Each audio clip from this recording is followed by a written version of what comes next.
Capítulo 1. O despertar da consciência.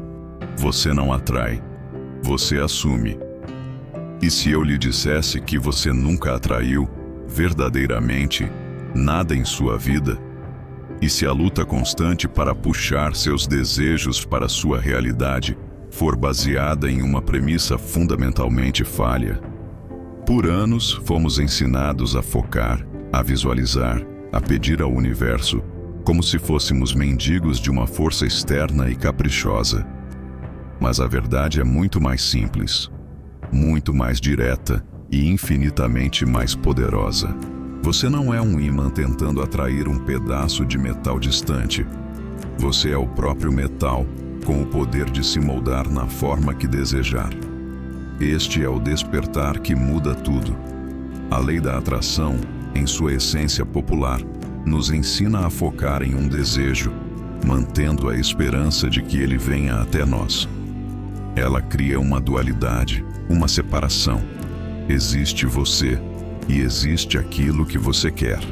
A lei da assunção, o segredo magistralmente decifrado por Neville Goddard, elimina essa distância.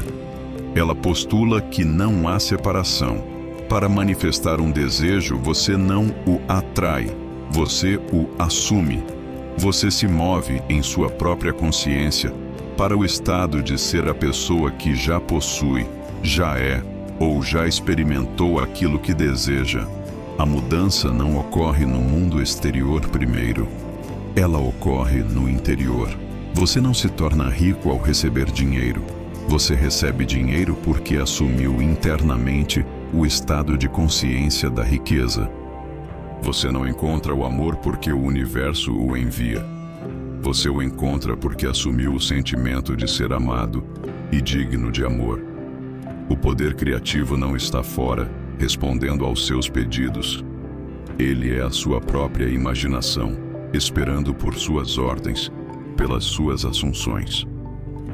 Neville Goddard, um místico do século XX, baseou seus ensinamentos em uma interpretação radical das Escrituras Sagradas.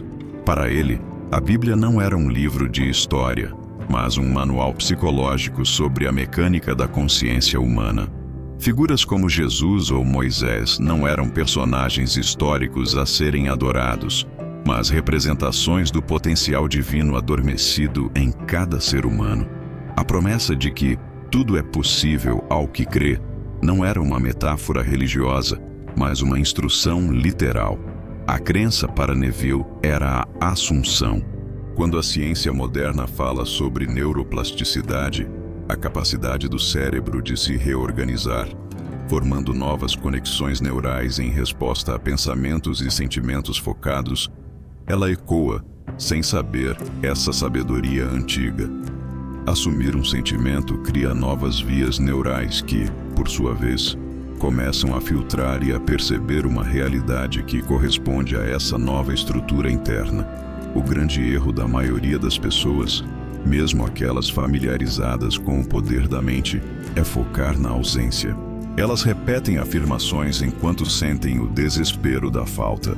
Elas visualizam o carro novo, mas o sentimento subjacente é o de "eu ainda não tenho este carro". Esse esforço para obter algo apenas reforça a consciência de não o ter. É como tentar subir uma escada rolante que desce.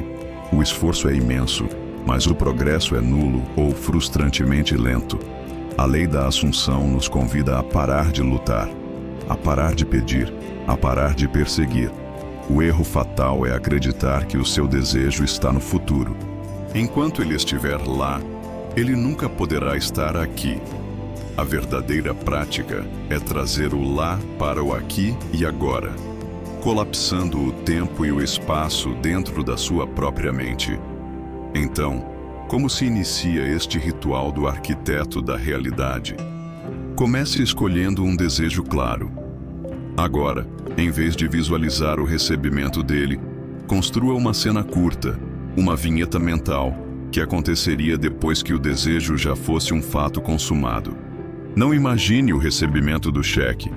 Imagine-se pagando uma conta com tranquilidade, sentindo a leveza da segurança financeira. Não imagine o pedido de casamento. Imagine uma conversa casual com seu cônjuge, sentindo o peso reconfortante da aliança em seu dedo. O segredo está na implicação. A cena deve ser algo que implica que o desejo é real. Uma vez que você tenha essa cena, mergulhe nela. Sinta as texturas, ouça os sons e, o mais importante de tudo, capture o sentimento, a emoção daquele momento. Qual é a sensação predominante? Alívio? Alegria?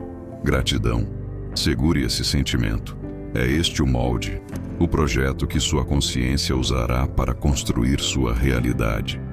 Este é o poder que sempre esteve com você. Não é uma técnica a ser aprendida, mas uma verdade a ser redescoberta.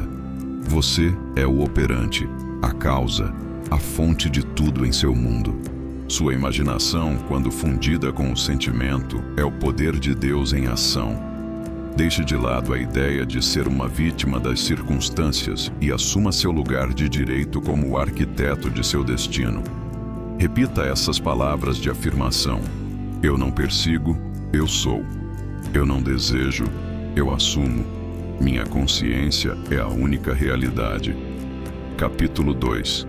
A imaginação cria a realidade. O ateliê divino da mente.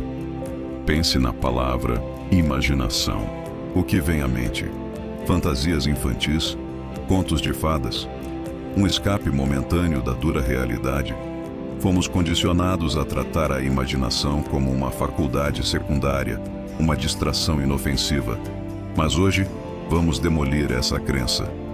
Hoje você vai entender que a sua imaginação não é uma fuga da realidade. A sua imaginação é o útero da própria realidade. É o ateliê sagrado onde os mundos são concebidos e forjados antes de sequer projetarem sua sombra no plano físico. O que você chama de mundo real é apenas um espelho, refletindo o que você já construiu neste estúdio divino. Neville Goddard ensinava com uma clareza inabalável que o ato de imaginar não é uma fantasia, é um fato criativo. Tudo o que você pode conceber em sua mente é, para todos os efeitos, real no plano da consciência. A cadeira em que você talvez esteja sentado, o dispositivo através do qual ouve minha voz, a cidade ao seu redor. Tudo isso, sem exceção, existiu primeiro como uma imagem na mente de alguém. A imaginação é o relâmpago.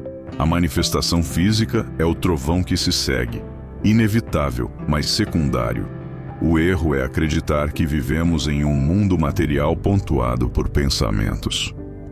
A verdade é que vivemos em um mundo de consciência pontuado por objetos materiais.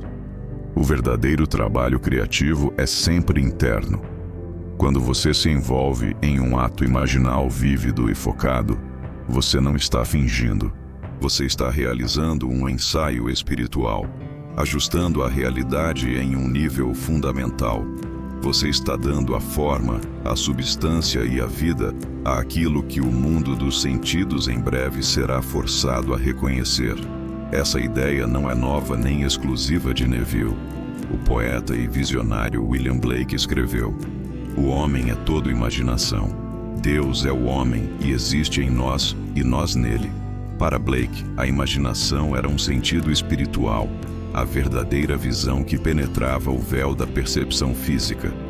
Mais recentemente, o campo da medicina nos oferece uma prova irrefutável deste poder: o efeito placebo.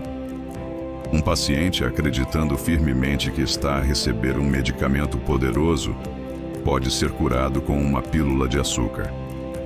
Como? O ato de imaginar e sentir a cura como uma realidade presente instrui o corpo a se curar. A imaginação carregada de fé cria mudanças fisiológicas mensuráveis. O placebo não é uma falha no estudo, é a prova de que a consciência humana é a maior farmácia do universo. O grande erro da maioria é usar esta força divina de forma descuidada e, muitas vezes, destrutiva.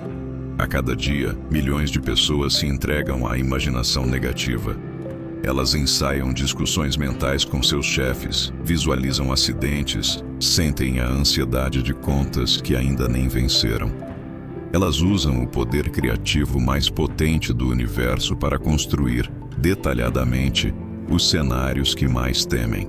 E então, quando esses cenários se manifestam em suas vidas, elas os chamam de azar ou realidade. Elas não percebem que são arquitetas meticulosas de sua própria miséria.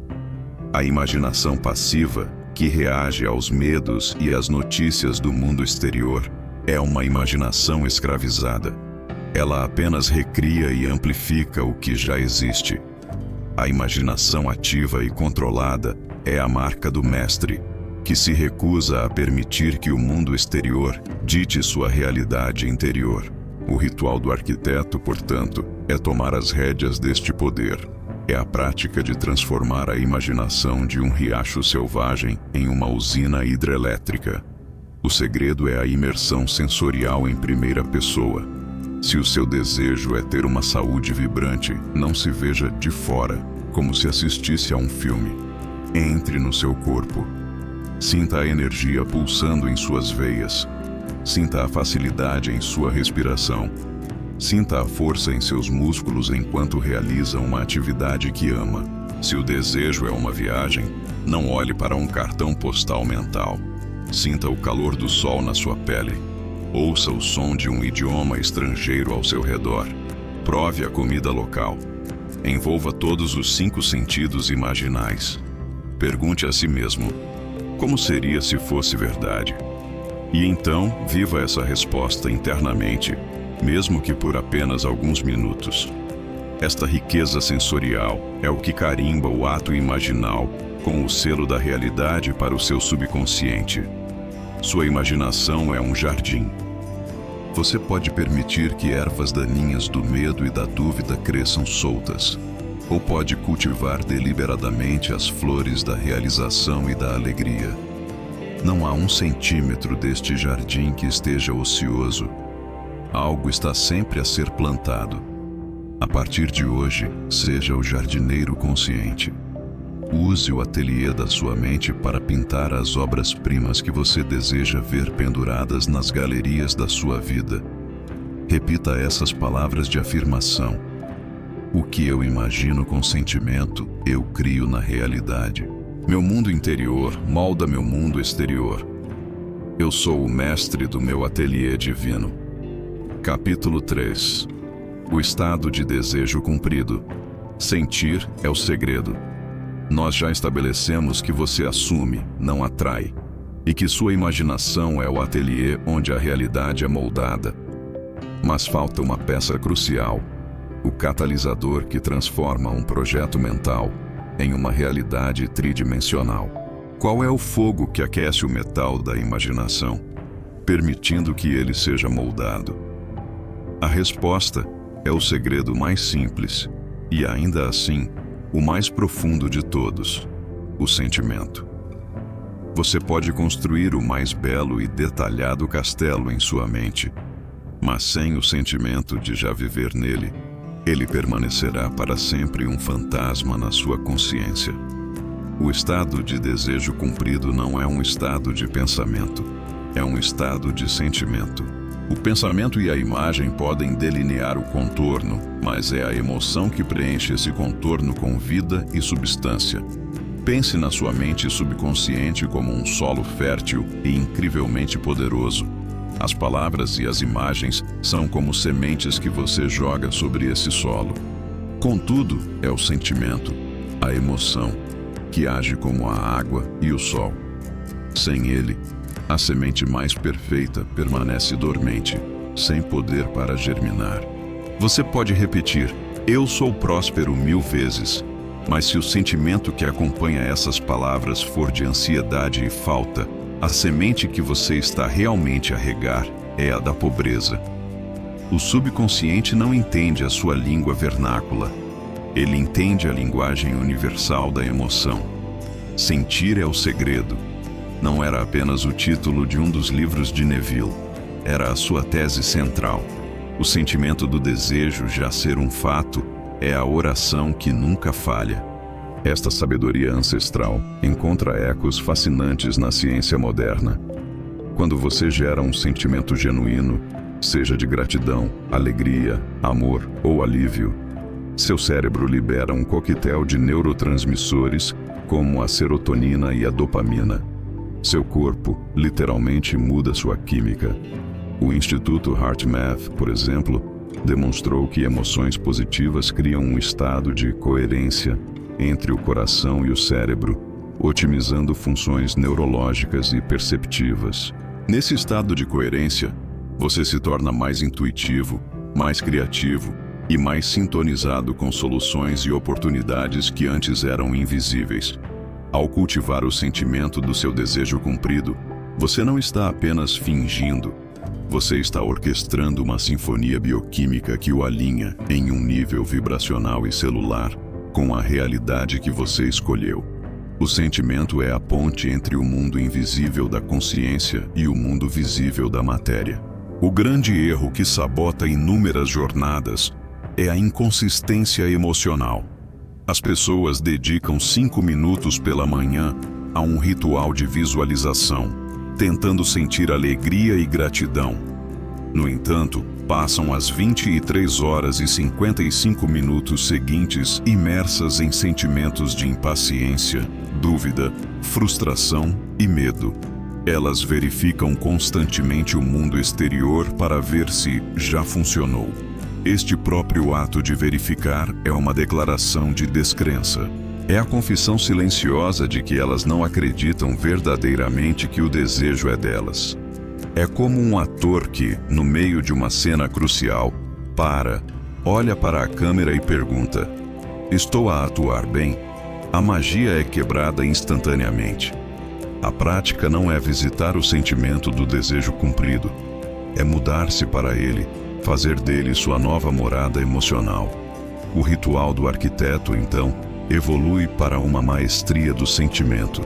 Comece com seu ato imaginal, a sua cena que implica a realização.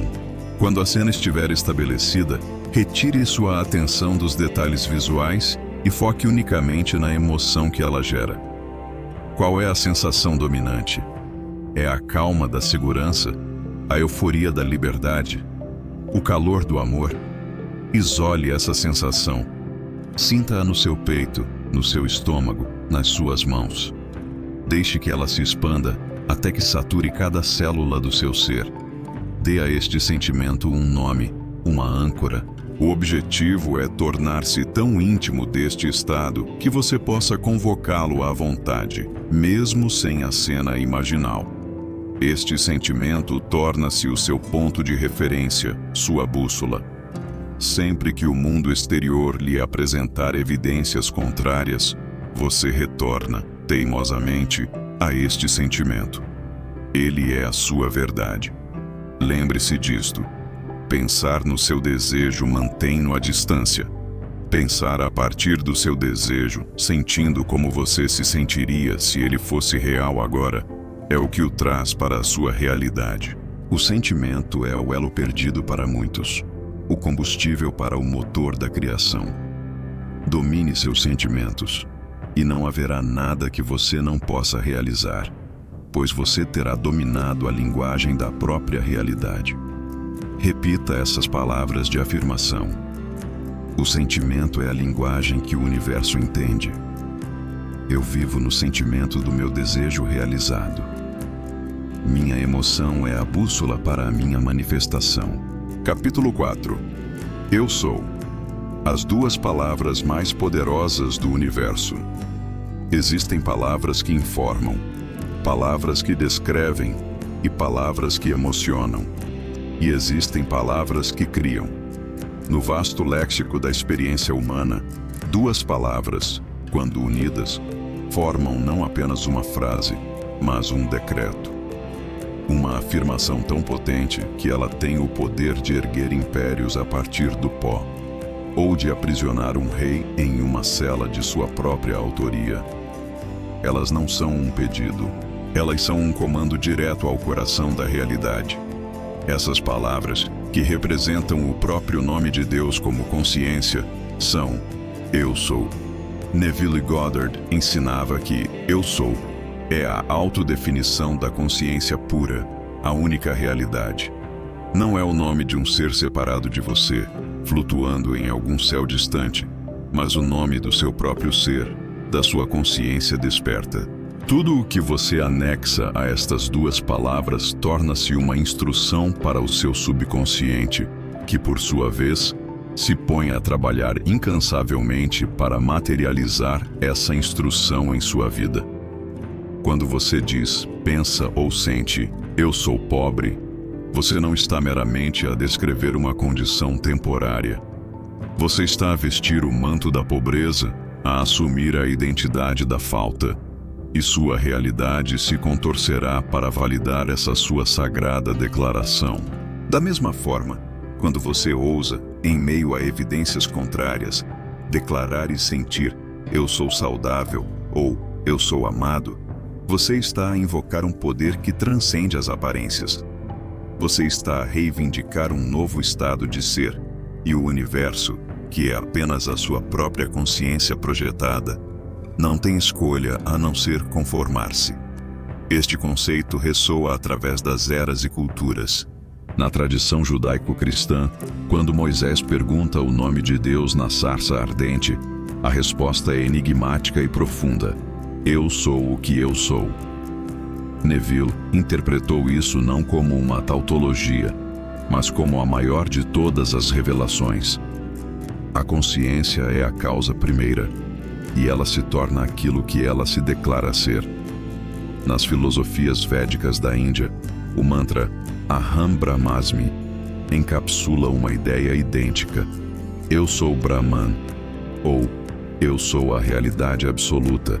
Em psicologia, o nosso autoconceito, a coleção de crenças que temos sobre quem nós somos, é o principal preditor do nosso comportamento e sucesso. Se a sua identidade central é eu sou alguém que sempre falha, suas ações sabotarão inconscientemente suas chances de sucesso. Eu sou é o alicerce da programação da sua identidade. O grande e trágico erro da humanidade é o uso inconsciente e descuidado deste poder divino. Ouça as conversas ao seu redor. Ouça seus próprios pensamentos automáticos. Eu estou tão exausto. Eu sou péssimo com nomes. Eu sou sempre azarado no amor. Cada uma dessas frases, ditas de forma casual, é um prego sendo martelado no caixão de uma realidade limitada. As pessoas usam o nome sagrado da consciência, o seu próprio eu sou, para se identificar com fraqueza, falha e limitação. Elas permitem que as circunstâncias externas, um saldo bancário, um diagnóstico médico, a opinião de outra pessoa, ditem suas declarações de eu sou. Elas se tornam um eco do mundo, em vez de serem a voz que o comanda. Este é o sono profundo do qual devemos despertar. O hábito de permitir que a criação defina o Criador. O ritual do arquiteto, portanto, é a reivindicação consciente do seu poder de autodefinição. Primeiro, você deve iniciar uma dieta mental. Torne-se um guarda vigilante nos portões da sua mente. Monitore cada pensamento, cada palavra que se segue ao eu sou. Quando você se pegar a declarar algo que não deseja que seja verdade, pare, cancele essa ordem. Em seu lugar, instale deliberadamente a declaração que reflete seu desejo cumprido.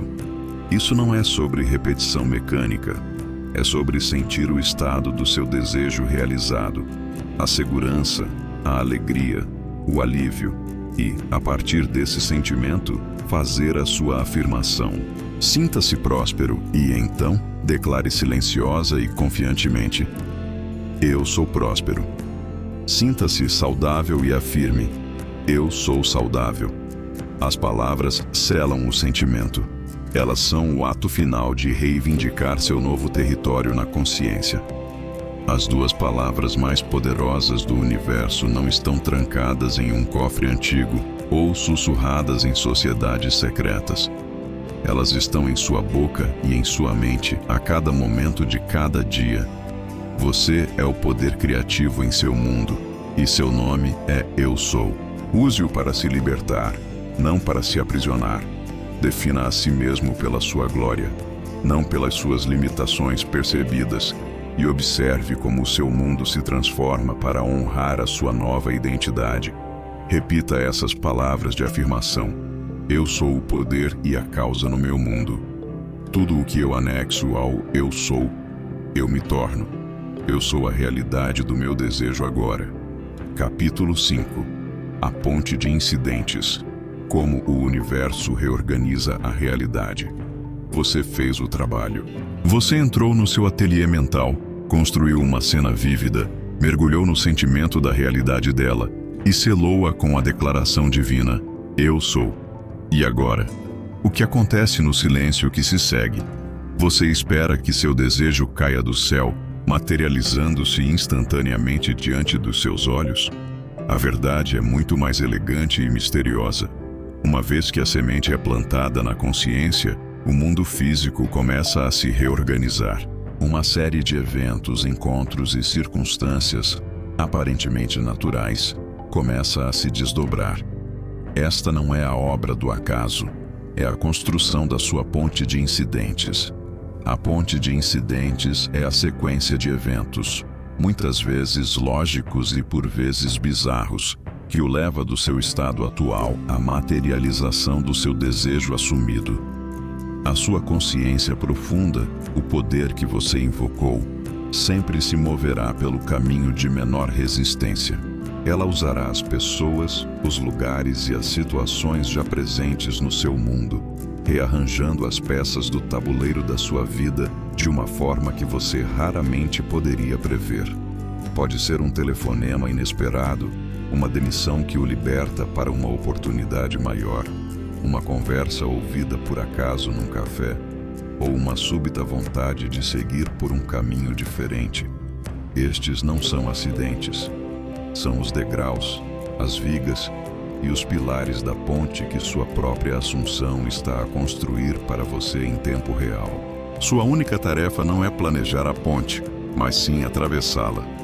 O psicólogo Carl Jung chamou este fenômeno de sincronicidade, descrevendo-o como coincidências significativas que não têm uma ligação causal aparente, mas estão claramente conectadas ao estado interior de um indivíduo. A ciência moderna, por meio da teoria do caos e do efeito borboleta, também nos dá uma metáfora poderosa. Um pequeno ato como o bater de asas de uma borboleta, sua assunção, pode desencadear uma série de reações em cadeia que resultam em um evento massivo e distante, a realização do seu desejo. A sua realidade é um sistema complexo e dinâmico. Ao introduzir uma nova condição inicial, o seu sentimento do desejo cumprido, todo o sistema começa a se reajustar de maneiras que a sua mente lógica e linear simplesmente não consegue calcular. A ponte não é construída em linha reta. Ela se curva e serpenteia através das possibilidades. O grande erro, onde a maioria falha, é tentar ser o engenheiro da ponte. Depois de fazerem o trabalho interno, eles começam a ditar ao universo como o desejo deve se manifestar. O dinheiro tem que vir deste negócio. Eu tenho que encontrar meu parceiro nesta festa específica. Ao fazer isso, eles impõem os limites de sua razão tridimensional a uma inteligência infinita, bloqueando caminhos muito mais diretos e criativos. Outro erro fatal é julgar os eventos na ponte. Muitas vezes, um degrau na ponte pode parecer um passo para trás. Um relacionamento termina, uma fonte de renda seca, um desafio surge. A pessoa entra em pânico, abandona sua assunção e grita: não está a funcionar.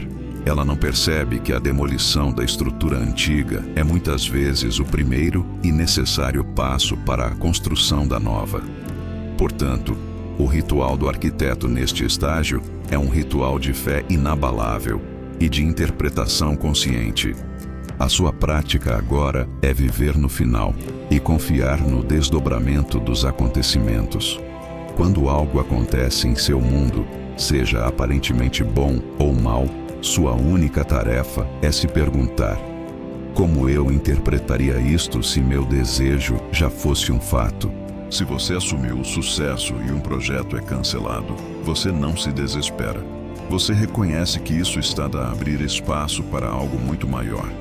Você começa a fazer as coisas normais e naturais que sua intuição o impele a fazer, sabendo que cada um desses impulsos é um convite para dar o próximo passo na ponte. Você não força as portas a se abrirem. Você simplesmente caminha com confiança através das portas que se abrem naturalmente diante de você. Sua responsabilidade termina no momento em que você define o seu destino. O que, o como, o quando e o quem não são da sua conta. Eles são o domínio da sabedoria insondável que orquestra os mundos. Solte a necessidade de controlar. Abrace o mistério da jornada e aprenda a caminhar pela fé e não pela visão. Confie que a ponte está sempre a ser construída sob seus pés, levando-o infalivelmente para casa, para a realidade do seu desejo cumprido. Repita essas palavras de afirmação. Eu defino o destino, não o caminho. Eu confio na ponte de incidentes. Tudo no meu mundo conspira para o meu bem, guiando-me para a realização do meu desejo. Capítulo 6. Durma no sentimento do desejo. Realizado. A técnica do sono. Pense nos últimos momentos do seu dia, naquele portal crepuscular entre a vigília e o sono. O que você leva consigo para essa jornada noturna? A maioria das pessoas arrasta as ansiedades do dia, repassa mentalmente as discussões, antecipa os problemas do amanhã e adormece em um estado de preocupação. Elas não percebem que este momento é o mais sagrado e fértil para a criação. Este é o instante em que o guarda da mente consciente se torna sonolento e os portões do subconsciente se abrem. E se, em vez de levar seus fardos, você se deitasse nos braços do seu desejo já realizado? Esta é a essência da técnica mais poderosa de Neville, a arte de dormir no sentimento do desejo cumprido.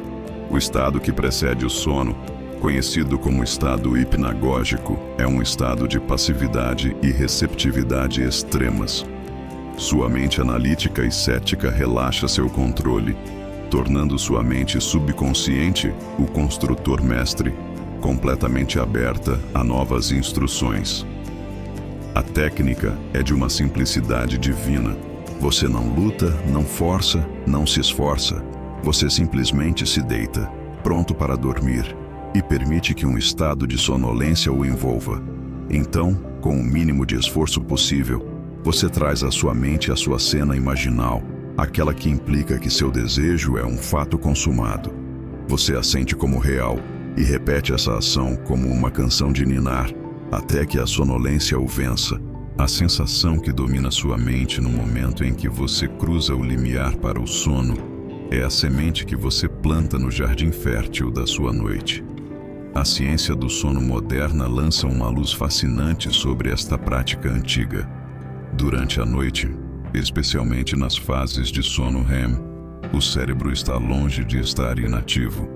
Ele está ocupado a consolidar memórias, a processar emoções e a fortalecer caminhos neurais. Ao impregnar sua mente com o sentimento do desejo cumprido logo antes de dormir, você está, essencialmente, a dar ao seu cérebro a sua tarefa mais importante para a noite: solidificar a memória e a sensação de sua nova realidade. O subconsciente não argumenta e não distingue entre uma experiência real e uma vividamente imaginada e sentida. Ao adormecer nesse estado, você condiciona sua mente, hora após hora, a aceitar essa nova assunção como sua verdade fundamental. É uma forma de reprogramação neural acelerada, realizada enquanto você descansa. O grande erro que impede o sucesso desta técnica é o esforço. As pessoas tentam com demasiada força, envolvem sua mente lógica, preocupam-se se estão a fazer certo, e ao fazê-lo, mantêm-se despertas e ansiosas. Elas criam cenas imaginais que são longas, complexas e cheias de ação, o que estimula a mente em vez de a acalmar. O objetivo não é a excitação de conseguir o desejo, que é um sentimento de futuro e de perseguição. O objetivo é a calma satisfação, o alívio tranquilo, a naturalidade serena de já ter o desejo. A excitação acorda você, a satisfação o embala para dormir. Outro erro comum é adormecer enquanto se medita sobre o problema. Isso é como plantar cuidadosamente sementes de ervas daninhas e esperar que um jardim de rosas floresça pela manhã. O ritual do arquiteto para esta técnica é um de entrega e gentileza. Deite-se confortavelmente na posição em que normalmente adormece. Deixe o dia para trás. Respire fundo e convide a sonolência. Quando se sentir relaxado e à deriva, introduza suavemente a sua cena curta e simples. Sinta o aperto de mão de um amigo a parabenizá-lo. Sinta a sensação suave da aliança no seu dedo. Ouça as palavras: "Parabéns, conseguiste". Escolha uma cena que seja fácil de manter. Agora, foque-se no sentimento que ela produz: gratidão, alívio, segurança. Deixe esse sentimento ser a sua canção de ninar. Se sua mente divagar para as preocupações do dia, gentilmente, sem julgamento, traga-a de volta para a sua cena e para o seu sentimento.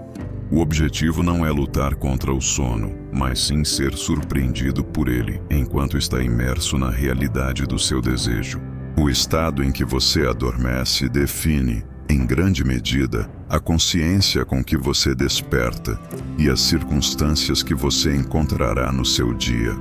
Ao escolher deliberadamente adormecer no sentimento do seu desejo realizado, você está a casar a sua intenção consciente com o poder infinito do seu subconsciente. Você está a dar à luz um novo amanhã, enquanto o seu corpo físico dorme e se rejuvenesce. Repita essas palavras de afirmação: "A noite é minha aliada na criação. Eu entrego meu desejo ao meu subconsciente enquanto durmo. Eu adormeço no sentimento do meu desejo realizado e acordo na sua realidade." Capítulo 7. Revisão. Reescrevendo o passado para mudar o presente. Disseram-nos que o tempo se move numa linha reta e implacável, e que o passado é um país para o qual não podemos regressar, selado e imutável. E se esta for a maior de todas as mentiras que nos contaram? E se o passado não for mais do que uma memória armazenada na consciência, uma impressão que continua a projetar a sua sombra sobre o nosso presente e futuro? Neville Goddard legou-nos uma ferramenta de uma audácia sublime, não para negar o que aconteceu, mas para o redimir. Chama-se revisão. É a arte de ser um viajante do tempo na sua própria mente, podando os ramos secos do arrependimento para que a árvore da sua vida possa florescer hoje. A revisão é a prática de reescrever intencionalmente as cenas indesejadas do seu passado na sua imaginação. No final de cada dia, ensinava Neville, devemos dedicar um momento para rever os acontecimentos que vivemos. Se algum encontro, conversa ou incidente nos trouxe desconforto, raiva ou desapontamento, não devemos permitir que ele se solidifique na consciência como um facto final. Em vez disso, no teatro da nossa mente, nós o reencenamos. Reconstruímos o diálogo para que seja harmonioso e amoroso. Reimaginamos o resultado para que seja bem-sucedido e satisfatório. Fazemos isso com a mesma vivacidade sensorial que usamos para criar o futuro, até que a cena revisada pareça completamente natural e o sentimento negativo original seja substituído por um de paz ou alegria. Ao fazer isso, não estamos a iludir-nos, estamos a mudar a causa. E se a causa for alterada, os efeitos devem necessariamente mudar. Este conceito, que pode parecer radical, encontra paralelos na psicologia moderna. Terapias como a terapia cognitivo-comportamental, TCC, baseiam-se no princípio da reestruturação cognitiva, onde os pacientes aprendem a identificar e alterar padrões de pensamento negativos sobre eventos passados para melhorar o seu estado emocional presente. A ciência da memória também nos mostra que as memórias não são arquivos estáticos. Cada vez que recordamos um evento, a memória torna-se temporariamente instável e maleável antes de ser armazenada novamente. Este processo, chamado de reconsolidação da memória, oferece uma janela de oportunidade. Ao introduzir deliberadamente uma nova narrativa e emoção durante a recordação, que é precisamente o que a revisão faz, estamos, a um nível neurológico, a alterar a carga emocional e a estrutura da própria memória. Estamos a curar o trauma na sua origem. O grande erro ao praticar a revisão é reviver o evento negativo com a mesma emoção negativa. Muitas pessoas revisitam uma discussão na sua mente para ganhar o argumento, sentindo toda a raiva e justificação novamente. Isso não é revisão, é um reforço tóxico. É como regar uma erva daninha com fertilizante. O objetivo não é provar que se estava certo, mas sim criar harmonia. Outro erro comum é deixar que a mente racional proteste, dizendo: "Mas não foi isso que realmente aconteceu." Este é o guarda da mente a tentar manter a velha prisão intacta. Devemos lembrar-nos de que a realidade primária é a da imaginação. O que aconteceu no mundo dos sentidos foi apenas uma sombra. Ao mudar a cena na imaginação, estamos a lidar com a causa e a realidade substancial. O ritual do arquiteto para a revisão é um ato diário de higiene mental. No final do seu dia, encontre um estado calmo e relaxado. Percorra os acontecimentos do dia em sua mente, desde o momento em que acordou. Não julgue, apenas observe. Se encontrar uma cena que foi menos do que ideal, pare. Agora, reescreva-a. Transforme as palavras rudes em palavras gentis. Transforme o olhar de desaprovação num sorriso de compreensão. Transforme o resultado decepcionante num sucesso triunfante. Repita esta nova cena, a cena revisada, na sua imaginação, uma e outra vez, até que ela se sinta real e desperte em si um genuíno sentimento de alívio ou felicidade. Uma vez que a revisão esteja completa, abandone-a. Sinta que consertou o dia. Ao fazer isso, você neutraliza os efeitos kármicos negativos que o evento original teria gerado, libertando o seu futuro. A revisão não é sobre evitar a responsabilidade. É sobre assumir a responsabilidade suprema pela sua própria consciência. É o ato de perdoar a realidade, mudando-a dentro de si mesmo para o ideal. Ao podar sistematicamente os momentos indesejados do seu passado, você liberta uma energia imensa que antes estava presa no ressentimento e no arrependimento. Você cura o seu passado, e ao curar o seu passado, você redime o seu presente e desbloqueia um futuro sem limites. Repita essas palavras de afirmação. O meu passado existe apenas na minha consciência e eu tenho o poder de o redimir. Eu reescrevo cada cena indesejada com amor e sabedoria. Ao curar o meu passado na imaginação, eu crio um presente harmonioso. Capítulo 8. A oração. Não é pedir, é agradecer. Desde tenra idade, fomos ensinados a rezar de uma certa maneira.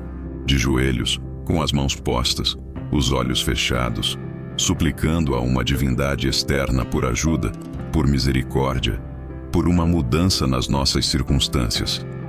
A nossa oração era um pedido, uma súplica que nascia de um lugar de falta e de separação. Mas e se essa postura em si mesma for um obstáculo? E se, ao implorar, estivermos a reforçar a nossa própria impotência e a ausência do nosso bem? Neville Goddard propõe uma revolução na oração. Ele ensina que a oração verdadeira e eficaz não é um ato de pedir, mas sim um ato de agradecer. A oração, na sua forma mais popular, é uma afirmação da falta. Quando você pede por saúde, você está a ocupar o estado de consciência da doença. Quando você pede por riqueza, sua atenção está focada na pobreza que o rodeia. Você está a dizer ao universo, à sua própria consciência mais profunda: eu não tenho isto. A lei da assunção opera com base naquilo que você assume como verdade.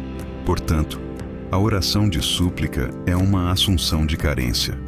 A oração como gratidão, por outro lado, é a forma mais elevada e direta de assumir o desejo cumprido. Agradecer por algo implica que você já o recebeu.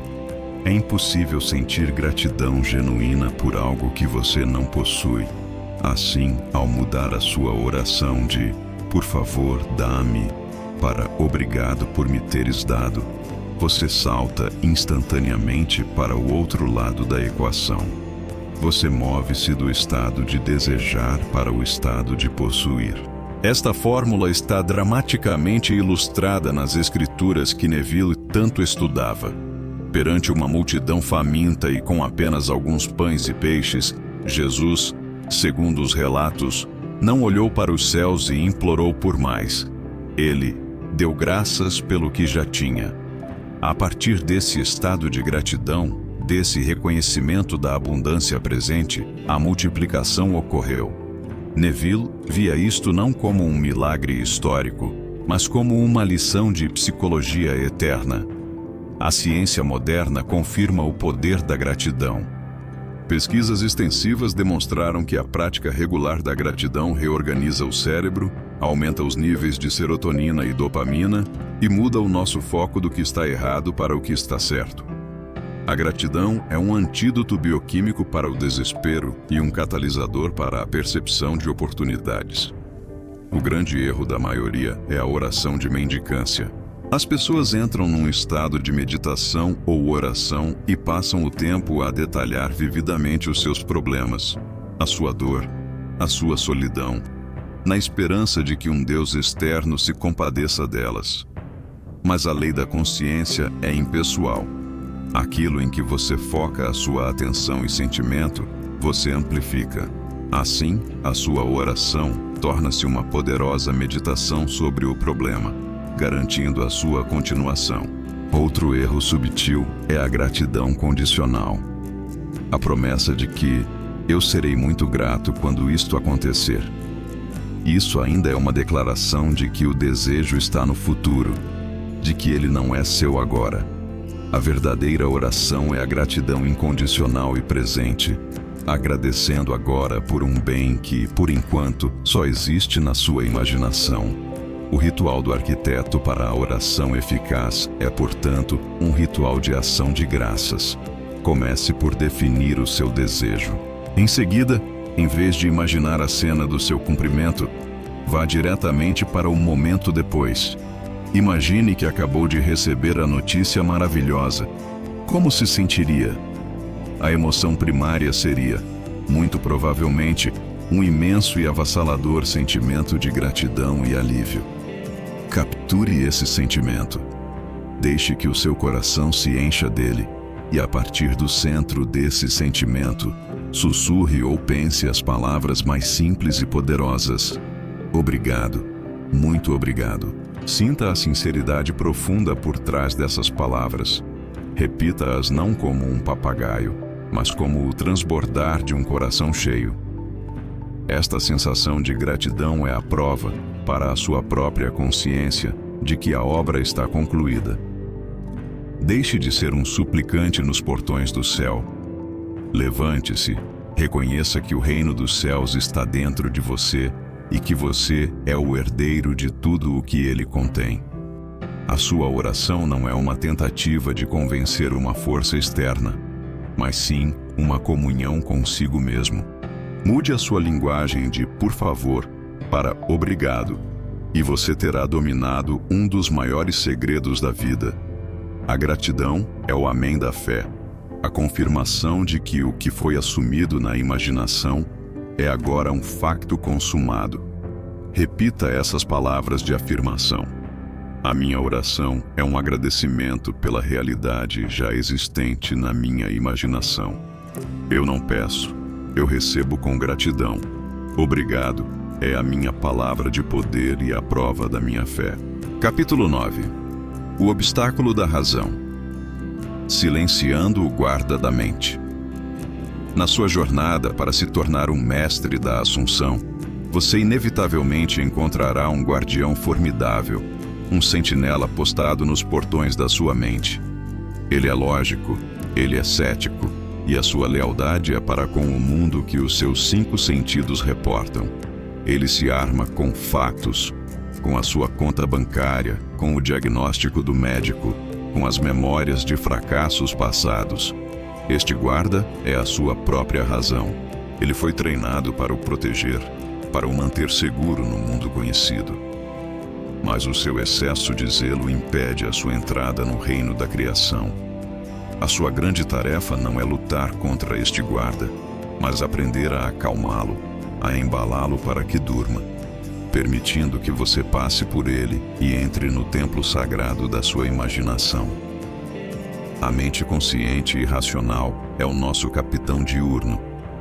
A sua função é navegar no mundo físico, analisar dados, comparar, julgar e garantir a nossa sobrevivência. Ela opera com base na lógica linear e na evidência histórica. Por outro lado, a mente subconsciente é o construtor noturno, a vasta e impessoal força criativa. Ela não argumenta nem julga. Ela simplesmente aceita as premissas que lhe são dadas como verdadeiras e as executa com uma fidelidade assustadora. O conflito surge quando tentamos apresentar uma nova premissa ao subconsciente. Eu sou rico, enquanto o guarda da razão está totalmente desperto e a gritar: isso é mentira, olhe para as suas dívidas. O segredo, ensinado por Neville, não é vencer o guarda num debate, mas sim contorná-lo, idealmente quando ele já está sonolento e com a sua guarda baixa. A neurociência moderna oferece uma visão fascinante deste processo. O nosso córtex pré-frontal é a sede da nossa razão, do pensamento crítico e do ceticismo. É o nosso guarda. As partes mais profundas do cérebro, como o sistema límbico, estão mais ligadas à emoção, à memória e à linguagem do subconsciente. Práticas como a meditação profunda, a hipnose e, mais relevantemente para o nosso trabalho, o estado de sonolência que antecede o sono, demonstram diminuir a atividade do córtex pré-frontal. Isto reduz a censura lógica, o filtro da realidade, permitindo que as nossas assunções, carregadas de sentimento, penetrem e imprimam mais eficazmente os centros criativos do cérebro. Estamos, literalmente, a silenciar o nosso cético interior para que possamos comunicar diretamente com o nosso gênio criador. O grande erro que paralisa a maioria dos aspirantes é envolver-se num debate com o seu próprio guarda interior. Eles realizam um belo ato imaginal, sentem o desejo cumprido por um momento, e então abrem os olhos. Imediatamente, a razão apresenta as suas provas contrárias. A pessoa sente-se então compelida a lutar, a argumentar consigo mesma, tentando convencer-se de que a assunção é verdadeira. Este conflito interno é uma fonte de ansiedade e dúvida e neutraliza completamente a semente que foi plantada. Lembre-se disto: você não pode servir a 2 senhores. Você não pode dar igual autoridade à evidência dos seus sentidos e à fé na sua visão interior. Tentar conciliar os dois no campo de batalha da lógica é a receita garantida para a frustração e o fracasso. O ritual do arquiteto, neste caso, é a prática da indiferença divina e da negação dos sentidos. Quando a sua razão lhe apresentar os factos do seu mundo atual, você não discute, você não resiste, você não tenta negá-los verbalmente. Você simplesmente retira a sua atenção e a sua energia deles. Você trata-os com uma calma indiferença. Você pode reconhecê-los como sombras do passado e, em seguida, deliberadamente, voltar a sua atenção para a verdade que você estabeleceu na sua imaginação. É como estar numa sala com um rádio a tocar uma música de que você não gosta.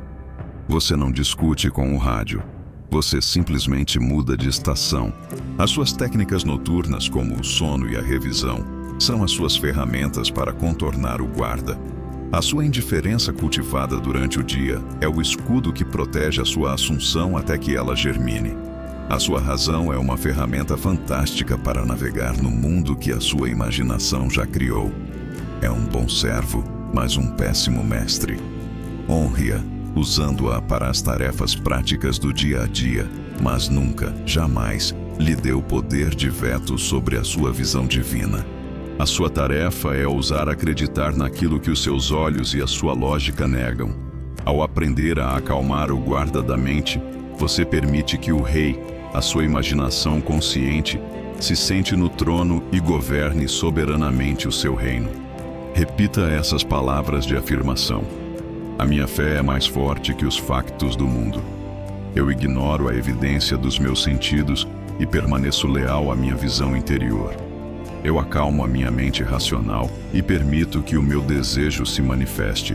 Capítulo 10. Todos são você. Empurrado para fora.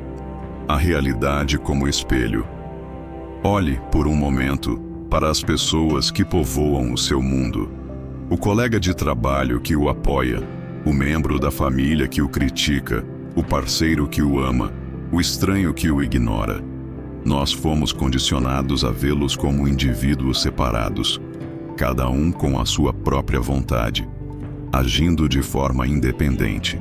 Agora, peço que você suspenda essa crença e considere a ideia mais radical e libertadora de Neville Goddard. Não existem outros no sentido em que pensamos. Cada pessoa no palco da sua vida é um reflexo, um mensageiro, uma personificação de um estado de consciência que está vivo dentro de você. Eles são literalmente você mesmo, empurrado para fora. Este princípio, conhecido como todos são você empurrado para fora, postula que o seu mundo exterior é um espelho perfeito do seu mundo interior. O comportamento das outras pessoas em relação a si não é aleatório nem é unicamente produto da vontade delas. Na sua realidade, elas desempenham os papéis que você, inconscientemente, lhes atribuiu. Se você nutre a assunção de que as pessoas são, no fundo, egoístas, a sua realidade irá fornecer-lhe um elenco de personagens egoístas para validar essa crença. Se, por outro lado, você assume que o mundo é um lugar amigável e que as pessoas são prestáveis, encontrará ajuda e gentileza onde quer que vá. Para mudar o comportamento de outra pessoa na sua vida, você não a confronta, não discute, não tenta manipulá-la. Você muda, dentro de si, a concepção que tem dela. Ao mudar a imagem no projetor da sua mente, a imagem no ecrã do mundo deve, inevitavelmente, mudar também. Embora pareça místico, este conceito tem raízes na psicologia. O mecanismo de projeção, identificado por Carl Jung, descreve a nossa tendência de atribuir a outros os traços, sentimentos e culpas que não queremos reconhecer em nós mesmos. Todos são você empurrado para fora. É a aplicação metafísica e levada à sua conclusão lógica deste princípio. Podemos também traçar um paralelo com o efeito do observador na física quântica, onde o ato de observar uma partícula influencia o seu comportamento. De forma análoga, o ato de observar, ou seja, de assumir e sentir algo sobre outra pessoa na sua consciência, influencia a forma como ela se manifesta na sua realidade. A sua consciência é o campo unificado onde todos existem como potencial, e a sua assunção persistente colapsa esse potencial num papel específico. O grande erro, e a fonte de quase todo o drama humano, é jogar o jogo da culpa e da vítima. Ele magoou-me. Ela não me respeita. O meu chefe é injusto. Do ponto de vista desta lei, estas declarações são um profundo equívoco sobre onde reside o poder. É o equivalente a uma pessoa a gritar com o seu próprio reflexo no espelho, ordenando-lhe que sorria enquanto ela própria continua carrancuda. A tentativa de forçar a mudança nos outros através da raiva, da súplica ou da argumentação é fútil. É uma batalha contra um espelho. Esta postura não só é ineficaz, como também reforça a assunção negativa sobre a outra pessoa, garantindo que ela continue a desempenhar o papel indesejado que você secretamente lhe atribuiu. O ritual do arquiteto aqui é um ato de profunda responsabilidade e amor imaginal. Para mudar outra pessoa, você trabalha exclusivamente em si mesmo. Primeiro, identifique o comportamento que deseja mudar. Em seguida, em vez de remoer essa imagem, pergunte-se: como seria esta pessoa se ela estivesse a refletir o melhor de mim? Como ela agiria? Crie uma cena imaginal curta, vívida e amorosa que implique que essa mudança já ocorreu. Imagine essa pessoa a parabenizá-lo sinceramente. Ouça-a a dizer as palavras de apoio que você gostaria de ouvir. Sinta a gratidão e o calor dessa nova e harmoniosa interação. Faça isso não como um ato de manipulação para obter algo, mas como um ato de ver a versão mais elevada e divina dessa pessoa. Ao persistir nesta nova concepção, você liberta-a do antigo papel e permite-lhe refletir a sua nova assunção. Esta é talvez a maior prova da sua soberania. Se o mundo inteiro é um espelho, então não há ninguém para culpar e ninguém para mudar, exceto o eu, da sua própria consciência. Ao assumir o melhor sobre os outros, você está, na verdade, a invocar o melhor de si mesmo. Deixe de lutar contra os reflexos. Concentre-se em polir o espelho e em mudar a face que você apresenta a ele. Ame os outros, imaginando para eles o que você desejaria para si mesmo, e observe como todo o seu mundo se transforma num coro de harmonia e apoio. Repita essas palavras de afirmação: as pessoas na minha vida são um reflexo da minha própria consciência. Para mudar os outros, eu mudo a minha concepção deles. Eu imagino o melhor para todos, e todos me refletem o melhor. Capítulo 11. Desapego radical. A fé inabalável no invisível. Imagine um mestre escultor que acaba de dar a martelada final na sua obra-prima. Ele limpa as mãos, dá um passo atrás e admira o seu trabalho com um sentimento de satisfação e conclusão. Ele não pega no martelo novamente para garantir que a estátua está pronta. A obra está feita. Ele descansa. Este estado de repouso confiante é talvez o passo mais incompreendido e ainda assim mais crucial de todo o processo criativo. É o desapego radical. Depois de plantar a semente da sua assunção no solo fértil da sua consciência, você deve ter a fé e a sabedoria para a deixar em paz e permitir que ela germine. O desapego radical não é indiferença. Não é desistir do seu desejo ou decidir que já não o quer. Pelo contrário, é o fruto natural da fé absoluta. É a paz que se instala quando se sabe, sem sombra de dúvida, que o que foi feito na imaginação está feito na realidade. Pense na diferença entre esperar ansiosamente por uma chamada para uma entrevista de emprego e a calma de saber que o emprego já é seu e que você está apenas à espera da data de início. O primeiro estado é de ansiedade e necessidade. O segundo é de repouso e confiança. Desapegar-se é soltar a necessidade de controlar o como e o quando a sua manifestação aparecerá. É entrar no sábado espiritual de Neville, um estado de descanso da obra criativa, sabendo que a sua realização já é um facto consumado no invisível. Este estado de ser encontra paralelos no conceito de fluxo e na biologia do stress. Quando estamos ansiosos e preocupados com um resultado, o nosso corpo é inundado com hormonas de estresse como o cortisol, que nos colocam num estado de luta ou fuga. Neste estado, o nosso pensamento torna-se rígido, a nossa percepção estreita-se e tornamo-nos cegos às sincronicidades e oportunidades subtis que formam a ponte de incidentes. Ao cultivar o desapego, nós acalmamos o nosso sistema nervoso. Reduzimos o cortisol, permitindo que as partes mais intuitivas e criativas do nosso cérebro funcionem otimamente. É a diferença entre tentar nadar desesperadamente contra a correnteza e relaxar, flutuando com ela, sabendo que ela o levará exatamente para onde você precisa de ir.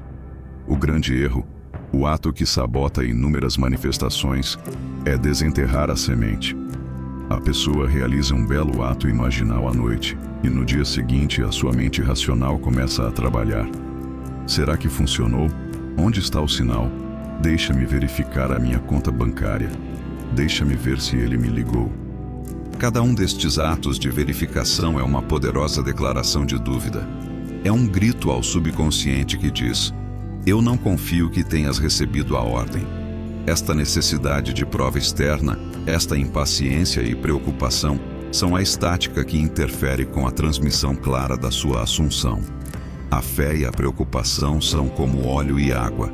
Elas não se podem misturar. Onde uma está, a outra não pode estar. O ritual do arquiteto para o desapego é uma prática de esquecimento divino e de viver no presente. Uma vez que o seu ato imaginal esteja completo, especialmente antes de dormir, o seu trabalho criativo terminou. Durante o dia, a sua tarefa é viver a sua vida. Ocupe a sua mente consciente com as suas tarefas diárias, os seus hobbies, as suas paixões. Se a imagem do seu desejo ou a preocupação sobre ele surgir, não lute. Simplesmente reconheça-a e diga a si mesmo: está feito. E depois redirecione deliberadamente a sua atenção para o que quer que esteja à sua frente. A melhor maneira de se desapegar do quando é estar completamente absorvido no agora. Confie que a sua consciência mais profunda, o Pai interior, está a tratar dos detalhes. Você já enviou a encomenda. Não precisa de continuar a ligar para os correios. O verdadeiro desapego é um lugar de poder imenso. É a calma serena do Mestre que sabe que o seu mundo interior é a única causa. Você fez a sua parte no mundo da causa, na sua imaginação. Agora, deve permitir que o mundo dos efeitos, o seu mundo tridimensional, tenha tempo para se reorganizar e refletir a sua nova verdade. Solte as rédeas. Confie no processo. Descanse no conhecimento silencioso de que aquilo que é seu, por direito de consciência, não pode ser lhe negado. Repita essas palavras de afirmação: a minha obra na imaginação está concluída. Eu descanso na fé, sabendo que o meu desejo é inevitável. Eu solto a preocupação e confio no tempo divino da manifestação. Capítulo 12. A dieta mental. O que você alimenta em sua mente? Nós somos incrivelmente cuidadosos com o que alimentamos os nossos corpos. Lemos rótulos, evitamos toxinas, procuramos os nutrientes certos, sabendo que aquilo que comemos hoje se tornará as células do nosso corpo amanhã. No entanto, quão frequentemente aplicamos esta mesma diligência à nossa mente?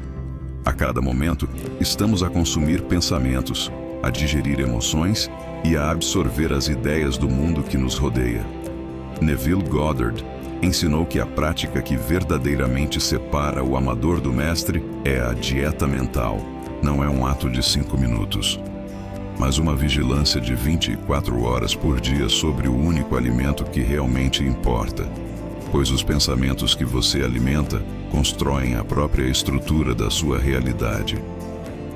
A dieta mental é a disciplina de se recusar a entreter qualquer pensamento, sentimento ou conversa interna que não esteja em harmonia com o seu desejo já realizado. É a aplicação diurna e constante dos princípios que praticamos à noite.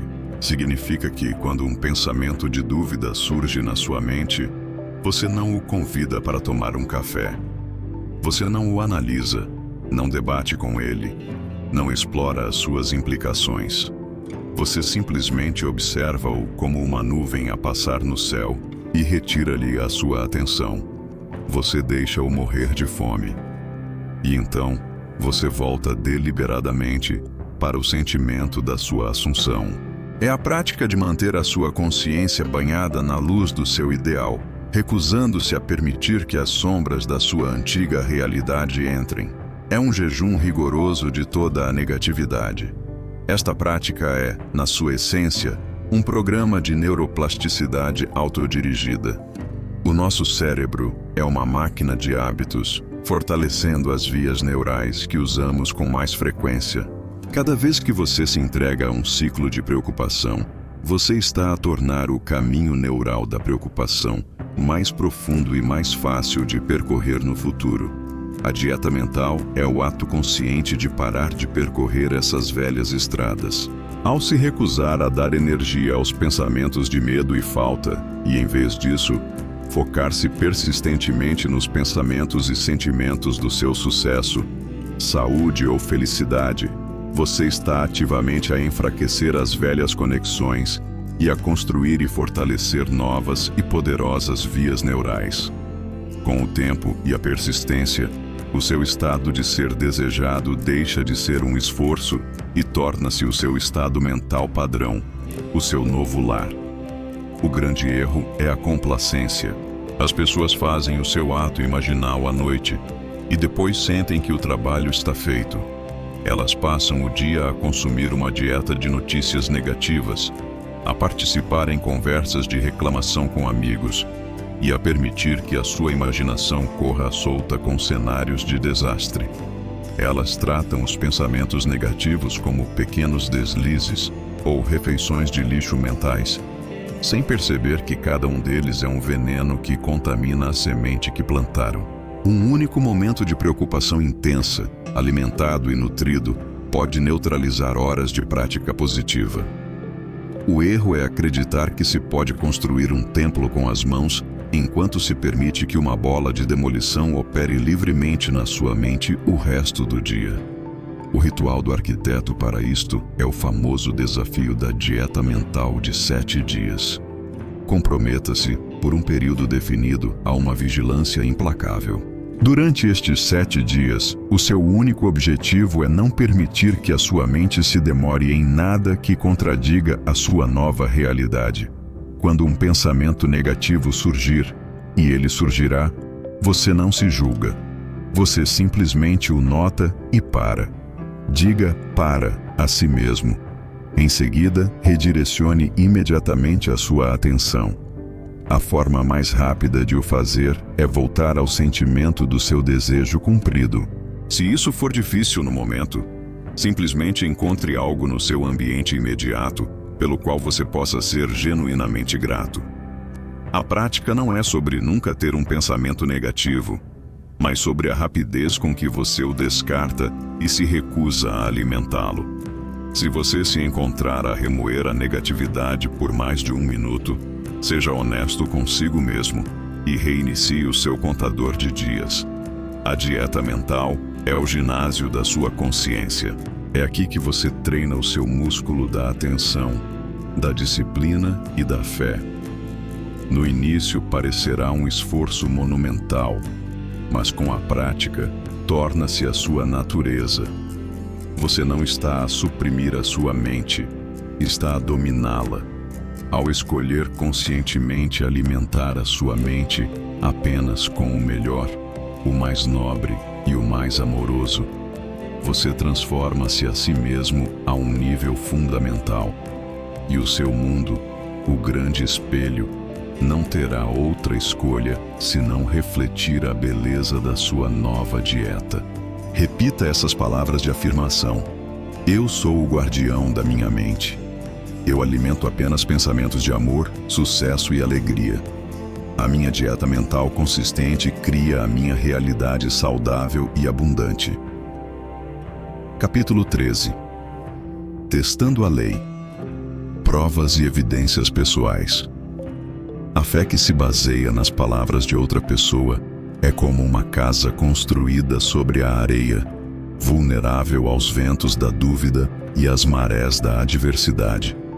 A fé construída sobre a rocha da experiência pessoal é uma fortaleza inabalável.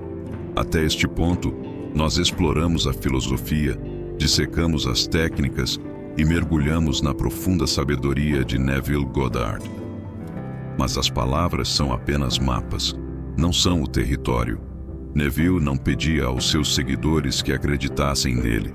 Pelo contrário, ele implorava-lhes que testassem a lei de forma rigorosa e implacável, para que pudessem provar a si mesmos a sua veracidade.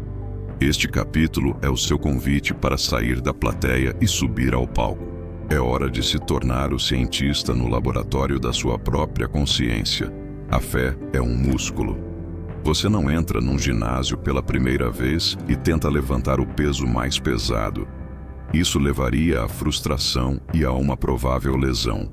Você começa com algo que consegue manobrar, construindo a sua força gradualmente. Da mesma forma, ao testar a lei da assunção, é sábio começar pelo pequeno.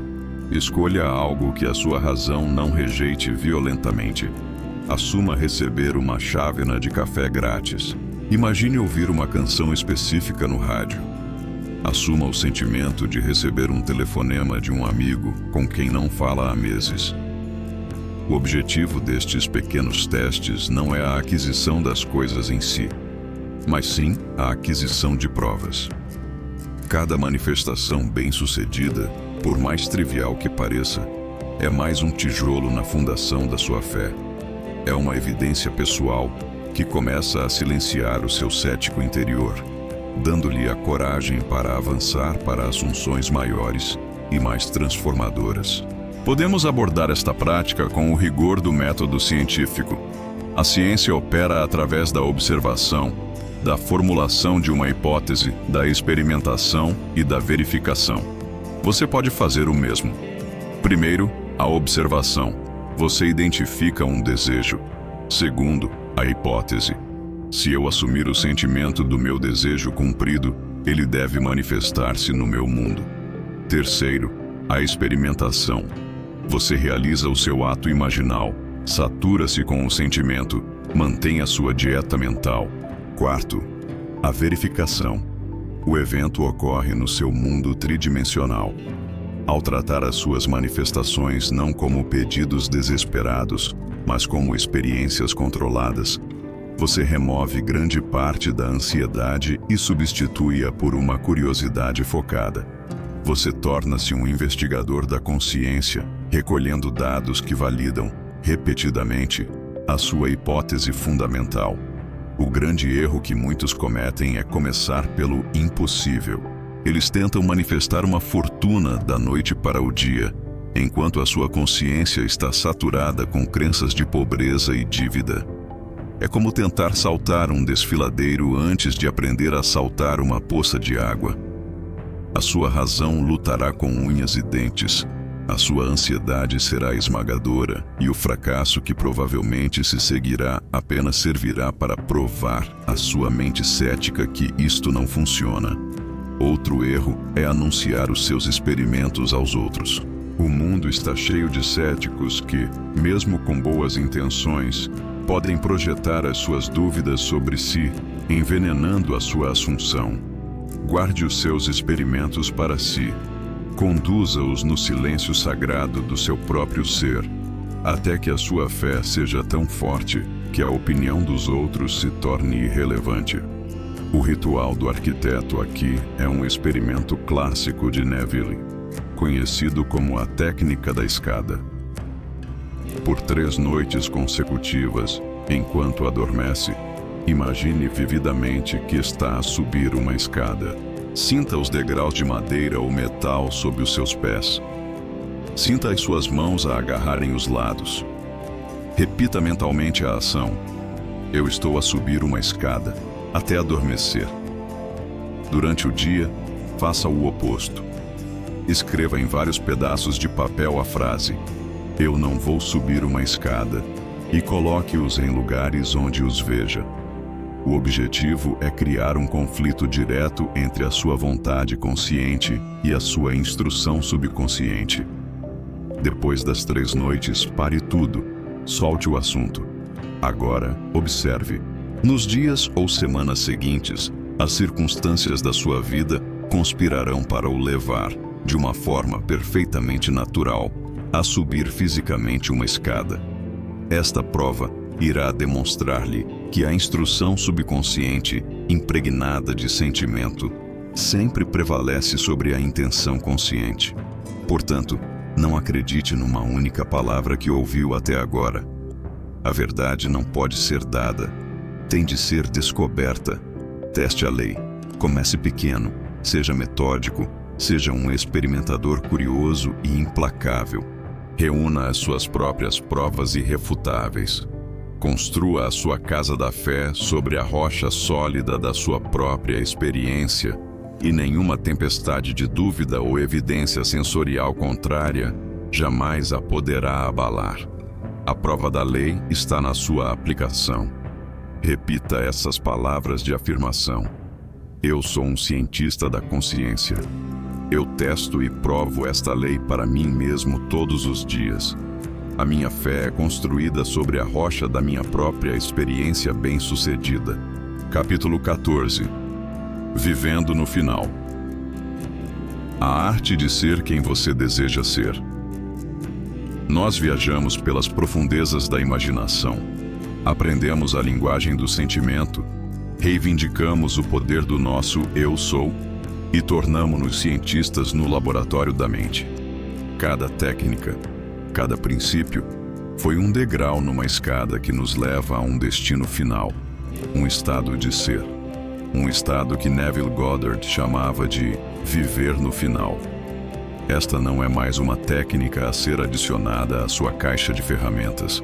É a própria arte de usar as ferramentas para construir uma nova casa e depois viver nela. Não se trata de fazer algo para alcançar um objetivo. Trata-se de ser a pessoa que já alcançou o objetivo, muito antes de as provas físicas aparecerem. Viver no final é a arte de pensar, sentir, falar e agir a partir da premissa de que o seu desejo já é um facto consumado. É a diferença crucial entre pensar no seu desejo e pensar a partir dele. Pensar no seu desejo implica separação. Você está aqui e o seu desejo está lá. Pensar a partir do seu desejo implica unidade. Você já está lá. Se o seu desejo é ser um escritor de sucesso, você não passa o dia a pensar, eu quero ser um escritor de sucesso. Em vez disso, você começa a pensar como um escritor de sucesso. Você pensa na sua próxima história, sente a satisfação de um prazo cumprido, fala com a autoridade de quem domina o seu ofício. Viver no final é vestir na sua imaginação a personalidade e as atitudes do seu eu ideal, e depois recusar-se a tirá-las, independentemente do que o espelho do mundo lhe mostre no momento. Este conceito está alinhado com o que a psicologia chama de cognição incorporada e aprendizagem dependente do estado. O nosso estado mental e emocional influencia diretamente o nosso comportamento e as nossas capacidades cognitivas.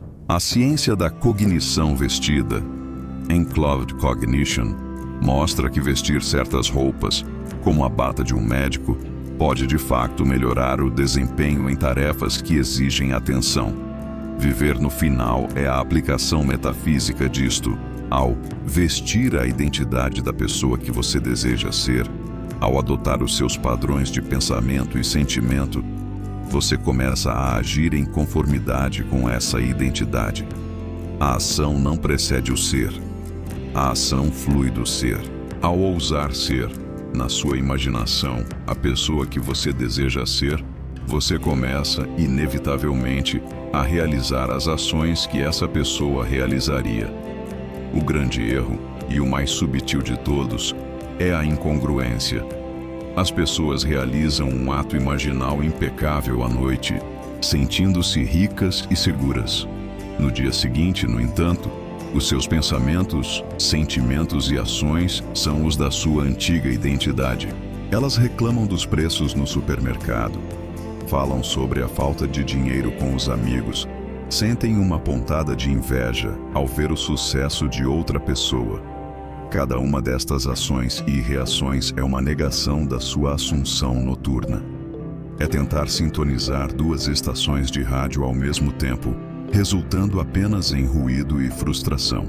A lei da assunção exige coerência. Você não pode tentar servir a dois senhores. o seu eu antigo e o seu eu desejado. Você deve escolher, momento a momento, a partir de qual identidade irá operar. O ritual do arquiteto para viver no final é uma prática de personificação consciente e contínua. Primeiro, defina com clareza cristalina as qualidades do seu eu ideal. Se o seu desejo estivesse realizado, quem você seria? Mais confiante? Mais generoso? Mais tranquilo? Mais amoroso? Escreva essas qualidades. Em seguida, ao longo do seu dia, antes de cada ação e reação significativa, faça uma pausa. Pergunte-se: como a versão de mim que já é bem-sucedida, saudável, amada, responderia a isto? O que ela pensaria? Como ela se sentiria? E então, na medida da sua capacidade, personifique essa resposta. Não se trata de fingir até conseguir, uma frase que implica falsidade. Trata-se de ser para se tornar, um ato de fé autêntica na sua realidade imaginal. Você começa a caminhar, falar e interagir com o mundo a partir da consciência do seu desejo cumprido. Isto é o culminar de todo o trabalho. As técnicas são o andaime que lhe permite chegar ao nível certo. Viver no final é entrar no edifício e fazer dele o seu lar. É a fusão do seu eu atual com o seu eu ideal na fornalha da sua imagação persistente. Pare de procurar, pare de tentar, pare de desejar. Simplesmente seja. Assuma a nobreza e a dignidade da pessoa que você decidiu ser. Viva a partir desse estado e observe como o mundo se apressa para o refletir. Repita essas palavras de afirmação. Eu não estou a tornar-me, eu sou. Eu vivo, penso e sinto a partir do meu desejo cumprido.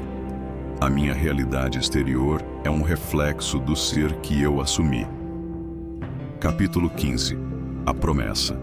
A realização do seu potencial divino. Nós viajamos juntos por um caminho de poder e possibilidade. Você aprendeu a comandar a sua imaginação, a falar a linguagem do sentimento e a remodelar o seu mundo de dentro para fora. Mas e se eu lhe dissesse agora que manifestar a saúde perfeita, a riqueza abundante ou o amor da sua vida é apenas o primeiro passo? E se tudo isso fosse apenas o jardim de infância da criação? Neville Goddard ensinou que a lei da assunção, a lei da criação, é na verdade uma professora divina. Um tutor contratado para nos guiar a um despertar muito mais profundo e significativo. A promessa. A lei e a promessa são os dois pilares da doutrina de Neville. A lei é o mecanismo que você aprendeu a usar, a lei da assunção, que afirma que a sua imaginação cria a realidade. É a ferramenta que lhe permite navegar e criar dentro deste sonho, a que chamamos vida. A promessa, no entanto, é o propósito por trás de tudo isto. É o despertar inevitável da consciência humana para a sua verdadeira identidade como Deus. É a realização, não como um conceito intelectual, mas como uma experiência vivida, de que você não é um ser humano que aprendeu a usar um poder divino. Você é o próprio poder divino, a consciência de ser, a ter uma experiência num corpo humano.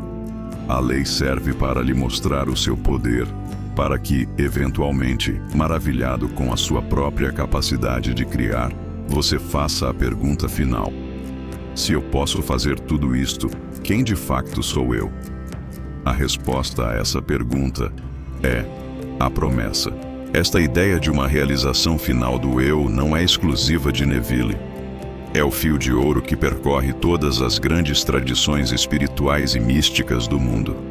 No budismo, é o conceito de nirvana, a extinção do ego e a fusão com a consciência universal. Na filosofia hindu Advaita Vedanta, é a realização de Atman é Brahman. A alma individual é, e sempre foi, a consciência cósmica. Na tradição cristã mística, é a segunda vinda de Cristo, que Neville interpretou não como o regresso de uma figura histórica, mas como o despertar da imaginação divina, o Cristo, dentro de cada indivíduo.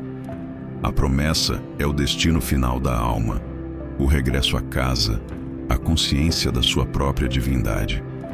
O grande erro, mesmo para estudantes bem-sucedidos da lei, é ficarem presos no supermercado cósmico.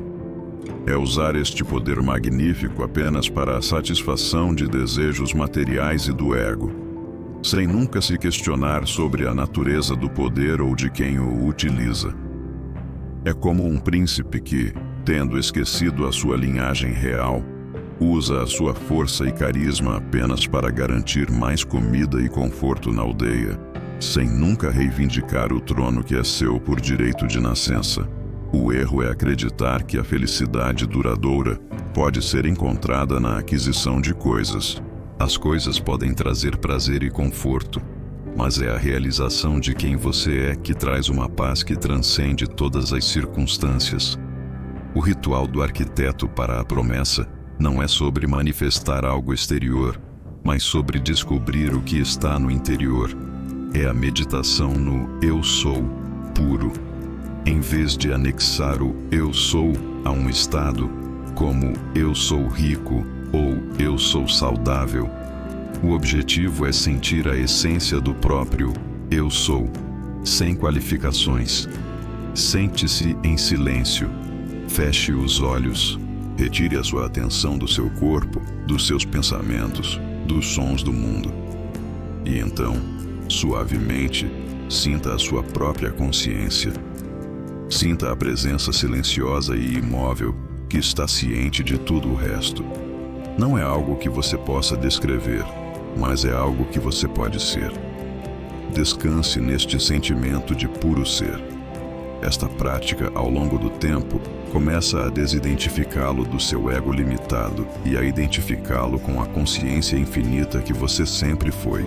Este é o caminho direto para a realização da promessa. E assim, a nossa jornada chega a uma conclusão, que é, na verdade, um novo começo. Você pode ter vindo a este audiolivro para aprender a obter as coisas que desejava, mas a minha esperança é que você parta daqui sabendo quem você realmente é. A lei da Assunção é o seu cetro de poder. Use-a com amor, com sabedoria, mas, acima de tudo, use-a como um lembrete constante da sua própria magnificência. A maior manifestação que você alguma vez alcançará não é uma casa, uma fortuna ou um título, mas o despertar para a verdade de que você e a fonte de toda a criação são um. Você é o sonhador, o sonho e o poder de sonhar. Repita essas palavras de afirmação. Eu vim para usar a lei, mas fico para cumprir a promessa. O poder que uso é o que eu sou. Eu sou a imaginação divina, a consciência de ser, agora e para sempre.